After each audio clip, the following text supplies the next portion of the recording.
The more I study about mantises, the more convinced I am that they are the universal hunter. Although it is little, it is universal. A mantis is grabbing a fish, and the unfortunate creature makes no attempt to resist. What exactly is going on? Try telling insects that they shouldn't eat fish, and you'll see a mantis eating a frog.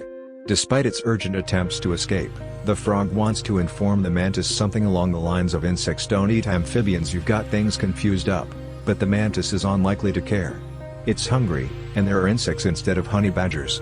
Are you ready to eat? Sure. For a long time, scientists believed that the mantis moved as if on the same program as a winding toy, and that whether the prey falls into the capture or not was simply a matter of luck. But a series of experiments have shown that the mantis regulates the speed of impact based on how fast the target moves. When they realize their speed was calculated improperly, they often come to a halt and promptly fix their error. I'd like to point out that we would not have known about it if it hadn't been for slow motion. Once again, a bug was responsible for the death of a bird. Mantises aren't only odd, they're also true killing machines, capable of murdering not just members of their own species, but also birds, snakes, and even cats. But what makes mantises so fearless, aggressive, and bloodthirsty? Let's have a look. Normally, the food chain appears to be fairly rational and reasonable. After all, cats hunt mice and lizards eat insects, but the mantis is an exception. Its greatest defense is an attack, even if it is a brief one. Look at this lizard. Anyone would be surprised if a possible meal attacked them, not just attacking but also moving quickly. Now the strong front legs squeeze the lizard's skull, preventing it from closing its jaws, and the mantis decides that's enough.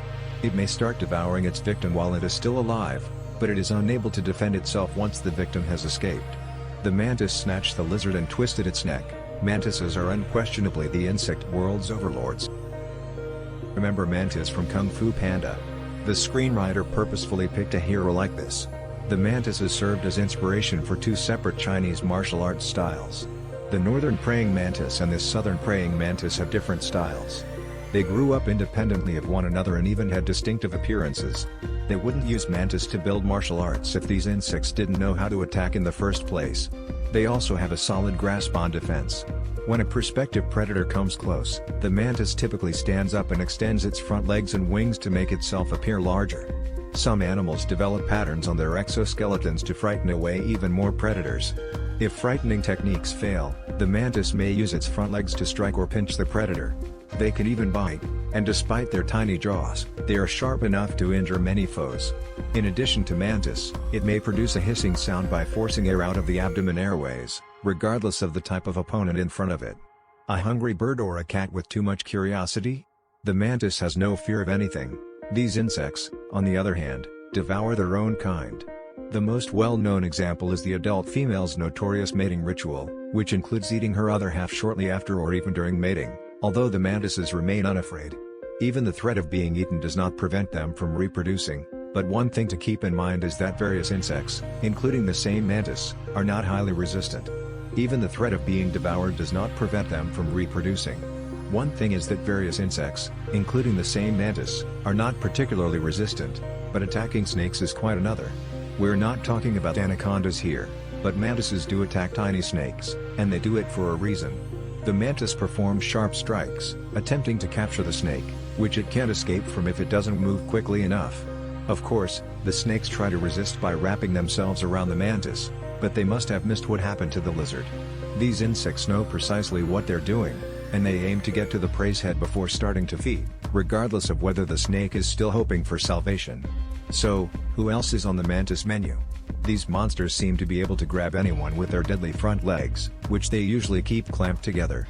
Most often, the mantis sets up an ambush, merging with the leaves or tree bark to attack unexpectedly with their front legs, catching their prey at such a speed that their movement is difficult to track with a human eye.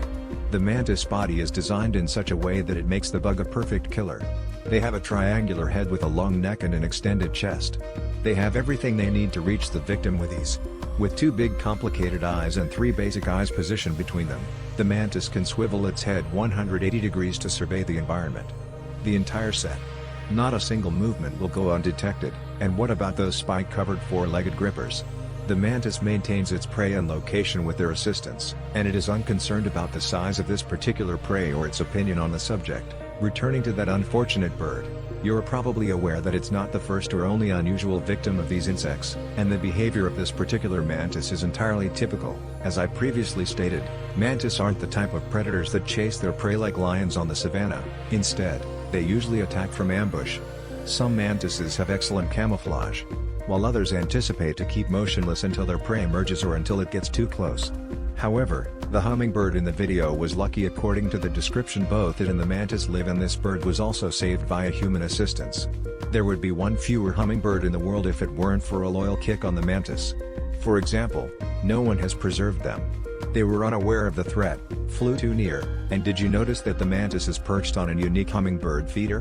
That is, they know exactly where to hunt. Some species may even rush on the ground in pursuit of prey, while mantis are more likely to conceal and wait for food to come to them.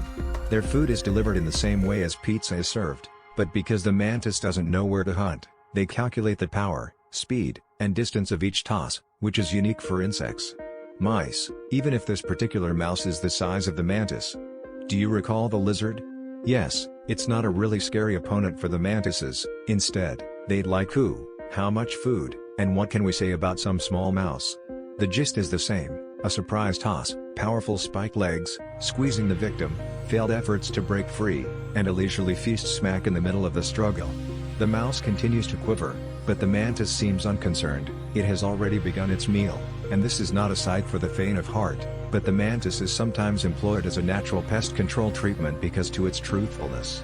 You don't have to wait for the invasion of mice or cockroaches where the mantis lives. However, because predators consume without discrimination, they can devour as many good beetles as they can bad ones. There's a fine line between pest eradication and a complete garden of mantis. Please subscribe, like and hit the notification button to get more content like this. Thank you.